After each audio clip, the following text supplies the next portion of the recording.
అందరు ఎట్లున్నారు? అంత మంచే కదా. ఇలా మీకోసం మస్తు ముచ్చట్లు పట్టుకొచ్చిన, వారం పొడుగుతో జరిగిన ముచ్చట్లన్నీ ఒకసారి వేసి పట్టుకొని వచ్చిన. మంచిగా చెప్పుకుందామా? చలో పాండ్రి. ఎన్ఎస్ఆర్ గ్రూప్ వారి నుంచి వాటి సమర్పించొద్దాం దా ముచ్చట. ఇక ముచ్చట్లు షురు. అవుగాని మన హైదరాబాద్లా అందాల పోటీలు పెడుతున్నట్ట కదా ఈ నెలలా. అంటే దునియాలో ఉన్న ఎక్కడెక్కడో అందగత్తెలు వచ్చి మన కాడ క్యాట్ వాకులు అవ్వి నడిచి అట్లా నడిచిన వాళ్ళల్లా ఎవరు అందగత్తెలో తెలిసి పడేస్తారన్నట్టు. మన చేపాటి ప్రభుత్వమే దగ్గరుండి ఆ అందగత్తెలకు అందాల పోటీలకు అన్ని ఇంతజాం చేస్తుంది. 100 కోట్ల ఖర్చు కూడా అవుతుంది. ఓ దిక్కేమో రేవంత్ సారు లంక బిందెలు ఉన్నాయనుకున్నా, నా జేబంతా ఖాళీ ఉన్నది, నా జీతం తీసుకునేదందుకే పైసలు లేక రైతులకు ఏం చేస్తలేను, స్కీములకు పైకం దొరుకుతలేదు, అప్పు ఉడతలేదు, గల్లపెట్టల పైసలు పడతలేవు అని అంటాడు. ఇంకో దిక్కేమో అందమైన బాంబలు అనుకుంటా అందాల పోటీల పేరంటం పెడతాడు. ఎందుకు కావచ్చు మరి? గల్లపెట్ట ఖాళీగా ఉంటే అందాల పోటీలకు పైసలు ఎట్లెళ్ళినాయి కావచ్చు? పారి ఓ మల్క అరుచుకున్నట్టు చేద్దాం మనం. ఒక శాస్త్రం ఉన్నది, యాళ్ళ యాదికత్తలేదు కానీ ముచ్చటంతా చూసినాక ఆ శాస్త్రం ఏందో మీరే చెప్పుర్రి సరేనా అన్నట్టు. ఇప్పుడు మన రైతుల పరిస్థితి ఎట్లున్నదల్లా మీరే చూడుర్రి. రోడ్ల మీదకి వచ్చి గోస పడతాన్రు. ఎట్లనో అట్లా తిప్పల పడుకుంటా పండించిన పంటను కొనేందుకు దిక్కులేదు. సర్కారు ఇగగొంటది అగగొంటది అని మార్కెట్లల్లో వడ్లు కుప్పలు కుప్పలుగా ఎదురు చూస్తాన్నాయి. అసలు వడ్లు కొనే సెంటర్లే ఇంకా చాలా జాగాలలో షాలు కాలేదు. ఇక ఇప్పుడు రైతులు రోడ్ల మీదకి వచ్చి ధర్నాలు చేస్తాన్రు. వడ్లు కొనుర్రా నాయన, మీకు పుణ్యం ఉంటుంది, కడుపు కొట్టకుర్రి, రెక్కల కట్టం నేలపాలు వేయకుర్రి అని అనుకుంటా కండ్ల పొంట నీళ్లు పెట్టుకుంటాన్రు. అయినా సర్కారుకు మాత్రము సోయి ఉన్నట్టు నాకైతే అనిపిస్తలేదు. అందాల పోటీల మీద ఉన్న ధ్యాస రైతుల కష్టం మీద మాత్రం గానొస్తలేదు. ఓ దిక్కు రైతులేమో ఇట్లా తనలాడుతుంటే మన ముఖ్యమంత్రి శ్రీమాను రేవంత్ సారేమో అందాల పోటీలను ఎట్లెట్లా చేద్దాం, వచ్చినోళ్లకు ఎట్లా దిల్కుషి చేద్దాం, వాళ్ళకు ఏమేమి సౌలతులు ఇప్పిద్దాం, మర్యాదల తక్కువ కాకుండా ఎట్లా అరుచుకుందాం, ఇగో వీటి మీద గంటల కమానం, చర్చల మీద చర్చలు, మీటింగుల మీద మీటింగులు పెట్టుకుంటా ముందడుగు ఎత్తాండు. మరి ఇవే చర్చలు ఇవే మీటింగులు రైతుల మీద పెట్టచ్చు కదా సారు. వడ్లు కొనే దాని మీద ఆలోచన చేయొచ్చు కదా, సెంటర్ల ఓపెనింగ్ గురించి మాట్లాడవచ్చు కదా, పంట బోనస్ మీద ఏదో ముచ్చట తీయొచ్చు కదా. అసలు రైతుల జికరే ఎందుకు తీత్తలేవు సారు? అందాల పోటీలే ఎక్కువైపోయినాయా సారు అని చాలా మందికి అడగాలని అనిపిస్తున్నది. కానీ సారు మాత్రం దొరుకుతలేడు ఎవ్వరికి కూడా. వడ్లెందుకు గొంటలేవు సారు అని అంటేనేమో గన్ని బేగులు లేవు, మిషన్లు పనిచేత్తలేవు అని అనుకుంటా కుంటి సాకులు చెప్తాండ్రు. ఇక ఇదే ముద్దర పంచాదులు 10 ఏళ్లలో ఎన్నడూ లేని తన్లాట ఈ ఏడాది నరల్ని ఎందుకు అత్తాంది, ఎందుకైతున్నది? కేసీఆర్ సార్ ఉన్నప్పుడు ఇట్లనే ఆగమాగం ఉండేనా? రైతులు గోసపడేనా? వడ్లు రోడ్ల మీద ఉండేనా? వానకు దడిచినాయా? మీరే చెప్పురి. పులి మీద పుట్ర లెక్క ఈ రాళ్ల వాన సీజను వాన కొడుతుందని ముందే తెలుసు. వాతావరణం వాళ్ళు చెప్తూనే ఉన్నారు వాన కొడితే వడ్లు ఏమైతాయో రేవంత్ సార్కు తెలవంది కాదు. అయినా చెవులు ఉన్నా లేనట్టు, కళ్ళున్నా సూషి చూడనట్టు యేసుడు. అంటే వడ్లు కొంటే పంట బోనస్ ఇవ్వవలసి వస్తుందనా? నడుమిట్లా బ్రోకర్లు లుక్సాన్ అవుతారటనా? ఏంది సార్ నీ కాన్సెప్టు? అసలు పార్టీ ప్రభుత్వం వచ్చిన కాంచేళ్ళి అందరికంటే ఎక్కువ దోకా తిన్నది రైతులే. వాళ్ళకు రుణాలు మాఫీ చేస్తాము అని అన్నారు. నమ్మి బ్యాంకుల బాకీ ఎత్తే సగానికంటే ఎక్కువ మందికి ఇంకా మాఫ్ కానే రైతు బంధు ఇచ్చింది లేదు, బోనస్ మాట దేవుడెరుగు. ఇక రైతు బీమానైతే ఎంత తక్కువ మాట్లాడుకుంటే అంత మంచిది. రాజు లెక్క బతికిన తెలంగాణ రైతు మీద ఇప్పుడు ఇంతగనం కచ్చ ఎందుకు పెట్టుకున్నట్టు? వాళ్ళు ఏం పాపం చేసిండ్రు? రైతుల కంటే అందాల పోటీలు ఎక్కువైపోయాయి. అందాల పోటీలకు పెట్టే పైసలు రైతుకిస్తే వాళ్ళు ఎంత సంతోషంగా ఉంటారు, ఎంత నిమ్మలమవుతుంది, ఎంత సపోర్ట్గా ఉంటారు. రైతుల ముచ్చట తీసే వరకే గల్లా పెట్టెల పైసలు లేవు, లంక బిందెలు లేవు, నా 2 జేబులు ఖాళీ అన్న మాటలు అత్తాయి. అందాల పోటీలు లండన్ పర్యటనల ఢిల్లీ టూర్లకేమో అద్దన్న పైసలు అత్తనే ఉంటాయి. మరి ఇదెక్కడి మాయా బజార్ కావచ్చు? ఇగో ఇట్లనే నిలదీస్తాండ్రు రైతులు అన్నట్టు. మీకు చెప్పడు మర్చిన, ఇప్పుడు మనం రంగారెడ్డి జిల్లా ఇబ్రాహీంపట్నం మండలము మంగళపల్లి అనే ఊరుకు పోదాం. ఆ ఊర్లే ఒక పొలం ఉన్నది. ఆ పొలంలో ఒక యాప చెట్టు ఉన్నది. ఆ యాప చెట్టు మీద ఏమున్నది? ఏముంటాయి పిల్ల? యాపకాయలు ఉంటాయి, యాప కొమ్మలు ఉంటాయి, కోతులు కూసుంటాయి, ఉడతలు తిరుగుతుంటాయి అని అంటారా? కాదు కాదు, చూడురి మీరే. ఇది జోగు ముచ్చటనైతే కాదు, అట్లా అనుకోకురి. ముచ్చట ఎంత చూడురు మరి పురాగా. గిదేగా యాప చెట్టోల్లా చెట్టు మీద చూడురిగా. భయపడ్డారా ఎట్లా? భయపడొద్దు. అగో కొమ్మలకేమో కాయిదాలున్నాయి, కొమ్మల నడమ మనిషే తలకిందులున్నాడు. ఇదేదో ఆట కోసమో లేకుంటే ఫేమస్ అయ్యేందుకు చేసే ఇన్స్టాగ్రామ్ రీలో కాదు. ఈ షెయి పార్టీ సర్కార్ వచ్చినాక ఈ అన్న బతుకు ఇగో ఇట్లా తలకిందులు అయిపోయిందంట. అందుకే కళ్ళకు గట్టినట్టు చూయిస్తాండు. అయితే అసలు ముచ్చట ఏంటిదంటే ఈ అన్న పేరు జీవను, మంగళపల్లిలోనే ఉంటాడు. ఇక ఈయనకు వారసత్వంగా నాయన నుంచి భూమి వచ్చింది. కాగితాలు, ఫేస్బుక్లు అన్నీ ఉన్నాయి. అయితే ఆఫీసర్లు ఏదో కయాల్లో పడిపోయి తప్పుడు రికార్డులు రాసిరట ఏడాది కిందట. ఒక సర్వే నెంబర్ బదులు ఇంకో సర్వే నెంబర్ వేసిర్రు. ఇక ఇప్పుడు ఆ భూమి అటు ఇటు కాకుండా అయిపోయింది. కొనలేడు, అమ్మలేడు, సాగు కూడా చేయలేడట. తప్పు పడ్డ సారు అని ఆఫీసర్ల కాడికి పోతే పట్టించుకోలే. ఎంఆర్ఓ కాడికి వెళ్ళి సీఎం సార్ దాకా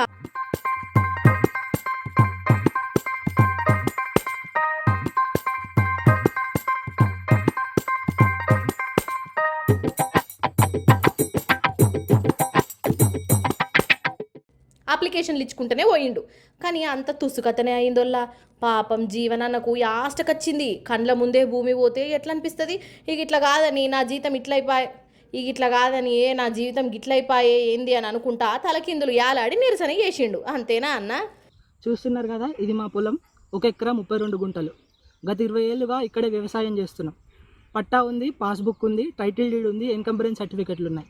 అన్నీ ఉన్నా కూడా ఈ సీలింగ్ భూమి అని చెప్పేసి ప్రభుత్వం నిషేధిత జాబితాలో రీసెంట్గా చేర్చడం జరిగింది. కారణం ఏంటంటే కంచె చేను వేసినట్లు రెవెన్యూ శాఖనే అడ్డగోలుగా ఇక్కడున్న లోకల్ ల్యాండ్ మాఫియర్లకి, వాళ్ళకి, రియల్టర్స్కి లోబడి కాగితాలను మార్చి అన్యాయంగా ఒక యువ రైతుని మోసం చేయడానికి ప్రయత్నం చేస్తున్నారు.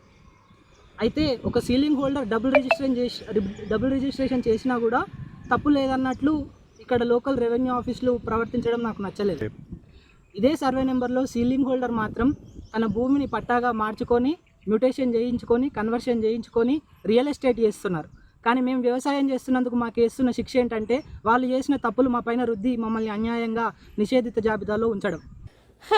అదన్నట్టు ముచ్చట. నిజంగా ఇది జీవనన్న ఒక్కని బాధనే కాదు లో, ఏడాదిన్నర సంది తెలంగాణలో చాలా మంది బతుకులు ఇగో ఇట్లనే తిర్రమర్ర అయిపోయినాయి అని అంటాన్రు. ఇప్పుడు నేను పూజ చేసుకుంటా.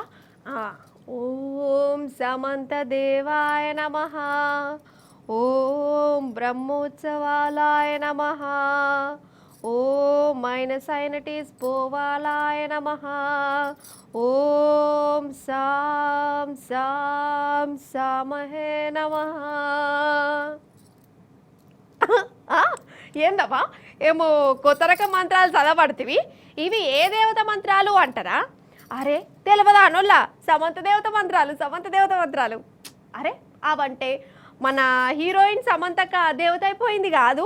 అగో గుడి కూడా కట్టిరు. పారి మనం కూడా ఆడిపోయి అవసరమైతే కొబ్బరికాయలు కొట్టరాదు అరుసుకొని మళ్ళీ ఇటేద్దాం పండ్రి. మీరు అక్షరాలు చదువురి. ఇంగిలి పీసులో ఉన్నది సమంత టెంపుల్ అంటే సమంత గుడి. మరి ఏ సమంతబ్బా అని అనుమాన పడేరు. విగ్రహం చూడుర్రిగా. ఎవలో ముసలోళ్ళు కావచ్చు అని అనుకోవద్దుల్లో ప్లీజ్. ఈమె మన హీరోయిన్ సమంత అక్కనే. అగో ఏర్పాటు చేయనోళ్లకు మంచిగా ఎరక ఎత్తేందుకు పక్క పొంటి కూడా ఇంకో విగ్రహం పెట్టిర్రు. ఇక ఇట్లా గుడి కట్టి విగ్రహం పెట్టింది ఇగో గీ అందగాడే. పేరు సందీపు. ఆంధ్రాయనే, బాపట్లలో ఉంటాడట. సమంతకు అరివీర భయంకరమైన ఫ్యాన్ అట. మరి ఈయనకు లగ్గమైందా కాలేదా, ఇంటామె ఉన్నదా లేదా నాకు తెలియదు కానీ సమంతను దలుచుకుంటూనే ఉంటాడు. ఇక ప్రేమ వశం గాక డైరెక్ట్ గుడి కట్టనే కట్టిండు. అగో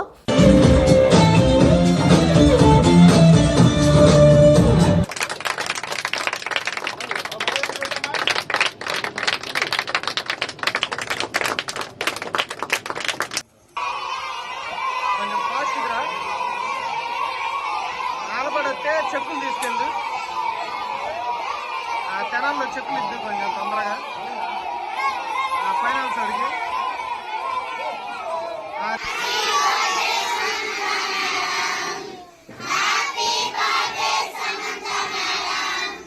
అయితే సోమవారం నాడు మన సమంతక్కది హ్యాపీ బర్త్డేనట. ఇక ఇంకేమున్నది, జిందగీలా ఈయన బర్త్డే చేసుకున్నాడో చేసుకోలేదో, కేక్ ముక్క కోసుకున్నాడో లేదో నాకు తెలియదు కానీ సమంత బర్త్డే కోసం అని మాత్రం ఇగో ఇట్లా అన్నదానాలు, షెద్దర్లు దానాలు చేసి సమంతక్క విగ్రహానికి పూజలు అవి కూడా చేసిండట. ఏమయ్య సందీపు, నీకు ఏమైంది? అంత మంచేనా గుడి కట్టినవు? మరి ఎందుకో? నేను సమంత గారికి మంచి అభిమానిని. గత 3 సంవత్సరాలుగా 3 సంవత్సరాల నుంచి సమంత గారి బర్త్డే సెలబ్రేషన్స్ చేస్తూ ఉన్నాను. టెంపుల్ కట్టి కూడా మేడం గారికి 3 సంవత్సరాలు అవుతుంది. ఈ సంవత్సరంతో 3 సంవత్సరాలు అవుతుంది. ప్రతి సంవత్సరం పుట్టినరోజు సందర్భంగా పిల్లలకి అన్నదానాలు కార్యక్రమాలు అన్నీ చేస్తూ ఉంటాము. అదేవిధంగా ఈ సంవత్సరం కూడా పిల్లలకి అన్నదాన కార్యక్రమం, కేక్ కటింగ్స్ ఇవన్నీ జరిపాము. సమంత గారికి మంచి అభిమాని. సమంత గారు చేసే మంచి పేదలకు చేసే సహాయాలు అన్నీ నాకు నచ్చి నేను ఇట్లా ప్రతి సంవత్సరం ఇట్లా చేస్తాను. ఆగనట ఇన్నరాలోలా ముచ్చట. కానీ ఫ్యాన్ అంటే ఫ్యానే పోన్రోల్లా. ఫ్యాన్ కూడా కాదు, కూలరు ఏసీ కంటే ఎక్కువనే అనుకోవాలి. వెనకట తమిళనాడులా ఖుష్బూకు నమిత అసంటి హీరోయిన్లకు గట్టిర్రు. అటెనక కోపం వచ్చి కూలగొట్టిర్రు. ఇక ఆంధ్రాల సందీపు సమంత కోసం ఇగో ఈ గురం పెట్టుకున్నాడు. సరే ఇక ఈయన అభిమానం ఈయనది, మనం ఎందుకు కాదనాలే కానీ. అవు కానీ సందీపు, సమంత మీదనే గింత పాయిరం చూయిస్తున్నావంటే మీ అమ్మ నాయన మీద ఇంకా బాగా చూయించే ఉంటావు. నాకు తెలిసి ఒక్కొక్కళ్ళకు 2-3 ఊర్లల్లో గుళ్ళు కూడా కట్టే ఉంటావు. అంతేనా సందీపు? అమ్మ నాయనలను ఇంట్లోళ్ళను మంచిగా చూసుకుంటున్నావు కదా. అదే అంటున్నా. చల ఉంటా మరి. అసలు ఈ దోస్తాన్ అనేది ఏదైతే ఉన్నదో నాకైతే చీదర పుడుతుందిలా. మంచి దోస్తాన్ అంటే ఉండొచ్చు. కొందరు దోస్తులు ఉంటారు, ఉత్త పచ్చిగా మొహమాటం చేస్తారు, రెచ్చగొడతారు. నువ్వు నా దోస్తువైతే ఇది చెయ్యి అది చెయ్యి అని బ్లాక్మెయిల్ చేస్తారు. ఆగర్సే వాళ్ళు చెప్పినట్టు వినకుండానేమో వాళ్ళకాళ్ళు ఏమేమో ఊహించుకుంటారు. అందుకే కొందరు ఏం చేస్తారంటే రేషానికి పోతారు, లాస్ట్కి వస్తే అసలుకే సరదా తెచ్చుకుంటారు. ఇగో గీ పిల్లగాని లెక్క. రామచంద్ర రాను రాను రాజగురం గాడిది కాదు, కంచెర గాడిద అయిందట. గట్లనే ఉంటుంది కొందరు శకలు చూస్తుంటే. ఇగో ఈ పిల్లగాడు ఎంతున్నాడోల్లా 21 ఏండ్లట. కానీ ఒక ఛాలెంజ్ చేసిండు. నీళ్లు కలపకుండా 5 మందు బాటలు తాగుతా అని దోస్తులతో షరతు చేసిండు. 5 బాటల్లాట. ఈ పోరని వయసేంది, వాని షరతులేంది. ఆఖరికి గుటుక్కు మంచి విడిచిండు. అవసరమా? ఈ పిల్లగాడి పేరు కార్తీకు, కర్ణాటకోడట. ఈయనకో 2 సోపతిగాలు దాపనిచ్చిరు. అందరు కలిసి మందు మీద కూర్చున్నారట. ఇక కూర్చున్నాక ఎసొంటి మాటలు వెళ్తాయి వల్ల మాటల మాట. నువ్వు నీళ్లు కలపకుండా 5 ఫుల్ బాటలు లేపితే 10,000 ఇస్తారా అని ఒకడు అన్నాడు. ఈ కార్తీక్ జిద్దుకు పోయిండు. నా తాగుడు మీద తక్కువ అంచనా ఎత్తవా, తాగుతా చూడవు అనుకుంటా 5 మందు బాటలు తీసిండు. నీళ్ళు కూడా కలపకుండా గుట్ట తాగిండు. జరసేపు అయినాక కడుపులేటమటమైంది. పిల్లగాడు ఆగం చేసిండు. దావకనకు దొలకవయ్యే వర్కాలనే చచ్చిపోయిండు. ఇక ఎప్పురి కథ, ఎందుకు వచ్చిన షరతులు, ఏమిటికి వచ్చిన ఛాలెంజ్లు, 10 ఏళ్ల కోసం గిట్ల ఇచ్చులకు ఓడైంది, కుటుంబాలను ఆగం చేసింది ఈ తాగుడుకు రవడెత్తు. అసలు మందు తాగుడే తప్పు, పేయికి మంచిది కాదు. అసంటిది నీళ్లు కలపకుండా 5 బాటలు లేపిండంటే మనిషి అనుకున్నాడా ఇంకేమన్నా? అసలు వీడిని ఎగేసిన దోస్తుగాలని దన్నాలే. కానీ వాళ్ళు దొరుకుతలేరట. ఇప్పుడు గట్లున్నది కథ. అయితే మొన్న ఒక లగ్గానికి పోయినోళ్ళ మా చుట్ట పోలేదే, మా నాయనోళ్ళ తరపున అమ్మోళ్ళ తరపున, సరే మా చుట్టాల పోలేదే పోయినా. అయితే బాగా రారమ్మని బలవంతం చేసిరు. ఇక పోయినా. కానీ ఆ పెళ్ళి జరంత రైట్గానే జరిగిందోళ్ళ. అసలు అయితే ఆ అప్పగింతలప్పుడు పెళ్లి పిల్ల ఏడుతుంది కదా, కానీ పిల్లగాడు ఏడుతాడులా. బొల్ల ఏడుసుడు. ఓసిని ఈడేం పెళ్లి కొడుకు ఇప్పుడే గిట్ల ఏడుతాడు, ఏం యాదికచ్చి ఏడుతాడు, ఏంది కథ అనేది నాకు మస్తు నవ్వొచ్చింది. ఇక అందరం ముంగట నవ్వుతే మంచిగా ఉండదని ఇక నవ్వుకున్నా అక్కడ. కానీ కొన్ని పెళ్ళిళ్ళలా గిట్లా చిత్ర విచిత్రాలు అవుతుంటాయి కదా, గట్లనే ఇంకో పెళ్లి కార్యంలో కూడా గిట్లనే అయింది. ఆ విచిత్రాన్ని మీరు కూడా చూడుర్రి. గిదేగా పెళ్లి కార్యం. పెళ్లి కార్యంలా నెత్తి మీద జీలకర్ర బెల్లం పెడతారు కదా, కానీ ఈడ పెళ్లి కొడుకుని చూడుర్రి.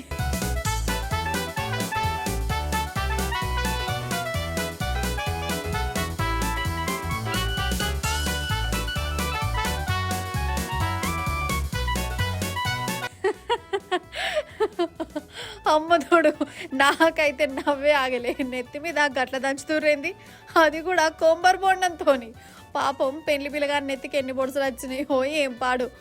ఓష్ని అటు ఇటు చేసి నెత్తి మీదనే కొబ్బరి బొండని వాళ్ళ కొట్టిరు కదా. కానీ ఈడ పెళ్లి కొడుకుని చూడుర్రి, ఏదో మసాజ్ చేస్తున్నట్టు నెత్తి మీద పేర్లు తీస్తున్నట్టే పురుసతకు కూర్చున్నాడు. అంటే ఈడ లగ్గం చేసుకోవాలంటే కొబ్బరి బొండంతో నెత్తన వాళ్ళ కొట్టుకోవాలి, లేకుంటే కొబ్బరి బొండన వాళ్ళకు కొట్టాలి అన్నట్టు.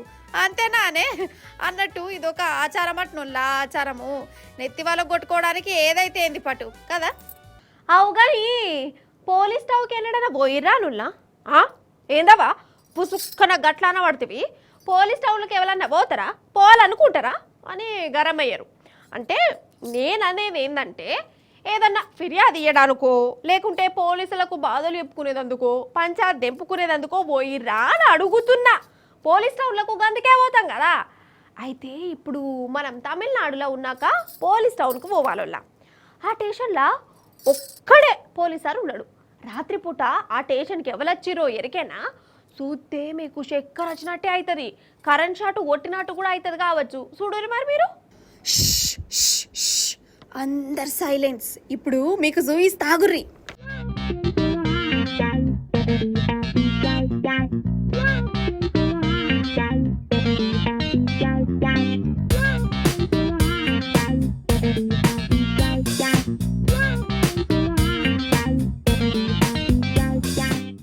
హగగగో తిరుగుతుంది కనబడ్డదా? అడవి పిల్లో గంట పిల్లో లేకుంటే కుక్కనో అనుకోగల. కాదు కాదు, షిర్తా పులి డైరెక్ట్ పోలీస్ టౌన్కి వచ్చి ఈ అర్ర తిరుగుతుంది. ఎవరి కోసమో చూస్తుంది. అగో ఈ అర్రలకు పోయి బయటకు వచ్చినట్టున్నది. ఏం కావాలనే పులి నీకు? పోలీస్ కంప్లైంట్ ఇచ్చేందుకు వచ్చినవానే? వామ్మో ఈడ చూడుర్రి, ఎర్రల పోలీస్ అని ఉన్నాడు కదా, అంటే మనిషి ఉండగానే ఈ పులి అండ్లకు పోయింది. ఈయనను చూసింది, అటు ఇటు తిరిగింది, మళ్ళీ వాపస్ వచ్చింది. ఇక పులి బయటకు వచ్చుడుతోని ఈ పోలీస్ అన్న నెమ్మదిగా వెనకకెళ్ళి వచ్చి అటు ఇటు చూసి దర్వాజా బంద్ పెట్టుకుంటుండు. నాకైతే గజ గజ వణుకు పుడుతుందోలా. గట్టిగా వేసుకోవే దర్వాజా.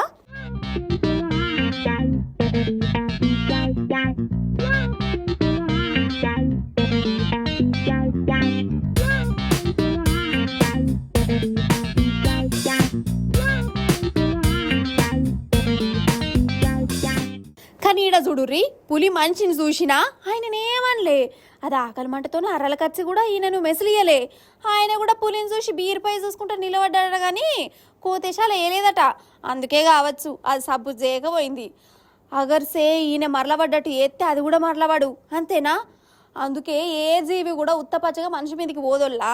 మనుషులు అంటే జీవాలకు కోపాలేముండయి, కాలే మనం ఏమైనా అంటమేమో అనే భయంతోనే అవి మరలబడతాయి, గంతే కదా. అన్నట్టు మీకు ఒక ముచ్చడి చెప్పాలి. అయితే మనకు ఒక పేరంటానికి పిలుపు వచ్చింది కాదల్లా. పేరంటానికి ఏ పేరంటం అంటారా? బర్త్డే పేరంటం. ఏ ఊకోవా, బర్త్డేలకు పూలు పండ్ల పేరంటానికి కూడా బోడేనా అని అనేరు.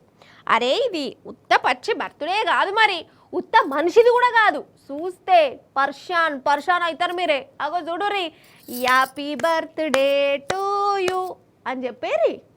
Happy birthday to you, happy birthday to you, happy birthday కోతి పిల్ల మంకీ కోతి. సినిమా సమజైంది కదా నొల్ల మీకు? కోతికి హ్యాపీ బర్త్డేలు చేస్తాండ్రు వీళ్ళు.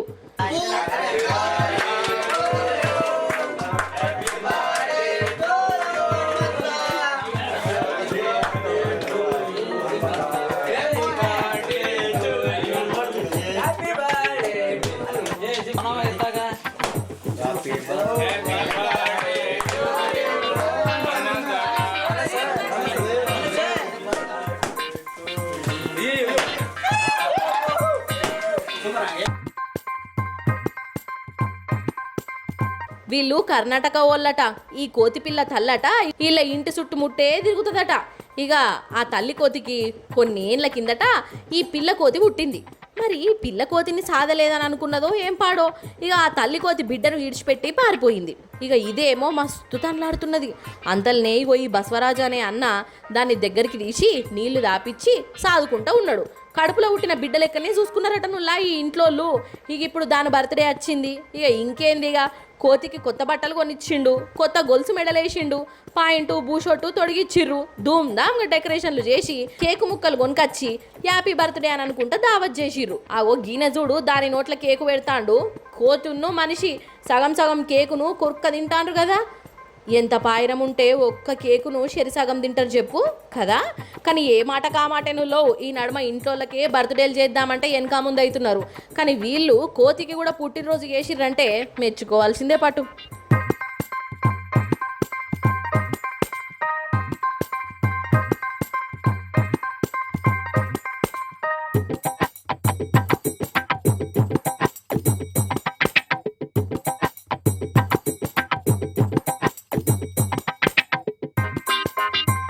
ఎన్ఎస్ఆర్ గ్రూప్ వారి ఎన్హెచ్ వాటి సమర్పించు ధూమ్ దా ముచ్చట. గివ్వుల్లా అల్టి ధూమ్ దా ముచ్చట్లు మంచిగా కదా, మస్తు అనిపించినా కదా. మళ్ళీ వచ్చినప్పుడు ఇంకెన్ని మస్తు మస్తు మస్తు మస్తు మస్తు ముచ్చట్లు పట్టుకొస్తా. అప్పటిదాకా ఏం చేస్తారు? చూస్తూనే ఉండాలి T News. Tata, bye bye, నమస్తే.